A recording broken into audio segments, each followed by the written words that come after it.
आज मैं आपको एक मजेदार कहानी सुनाने वाली हूँ। सच्चाई की कीमत। कहानी है एक छोटे से गांव सुखपुर की। वहां एक गरीब बढ़ई रहता था। उसका नाम था रामलाल।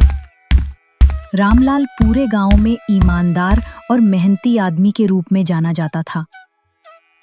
चाहे उसके पास पैसा हो या ना हो, लेकिन उसके चेहरे पर हमेशा मुस्कान रहती थी। रामलाल रोज लकड़ी काटता, उससे औजार, खिड़की, दरवाजे या छोटी छोटी चीजें बनाता और गांव के बाजार में बेच देता। उसकी कमाई से बस परिवार का पेट भरता था।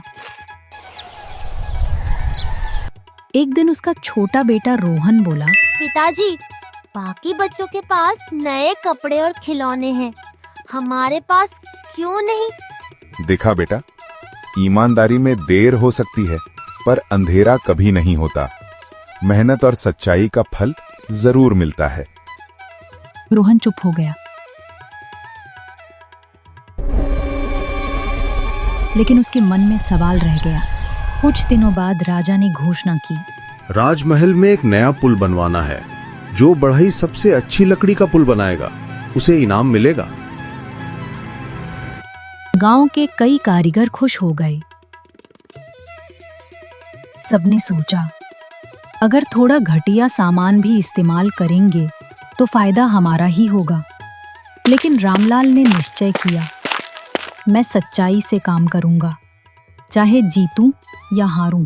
मैं अगर घटिया लकड़ी मिलाऊंगा तो पुल कभी भी टूट सकता है, लोगों की जान पर बन सकती है। पुल बनाने के दौरान सब कारीगर चोरी छिपे सस्ती लकड़ी मिलाते गए। पुल ऊपर से सुंदर दिख रहा था, पर भीतर से खोखला था। रामलाल ने सोचा, मैं सच्चाई से काम करूंगा, चाहे जीतूं या हारूं। कुछ महीनों बाद तेज बारिश आई, सब पुल टूट गए। बस रामलाल का पुल अडिग खड़ा रहा। राजा ने देखा और घोषणा की, सबसे मजबूत और सच्चे दिल से काम रामलाल ने किया है, वही इस काम का असली हकदार है। राजा ने रामलाल को सोने के सिक्के, नया घर और सम्मान दिया। पूरा गांव चकित था। देखा बेटा, ईमानदारी में देर हो सकती है पर अंधेरा कभी नहीं होता। मेहनत और सच्चाई का फल जरूर मिलता है। रोहन ने मुस्कुराते हुए कहा, अब समझ आया पिताजी, सबसे बड़ा खजाना सच्चाई ही है। इसीलिए कहते हैं, ईमानदारी और मेहनत कभी व्यर्थ नहीं जाती। झूठ और लालच से बने काम टिकते नहीं। सच्चाई भले देर से फल देती है, लेकिन उसका फल मीठा और स्थायी होता है।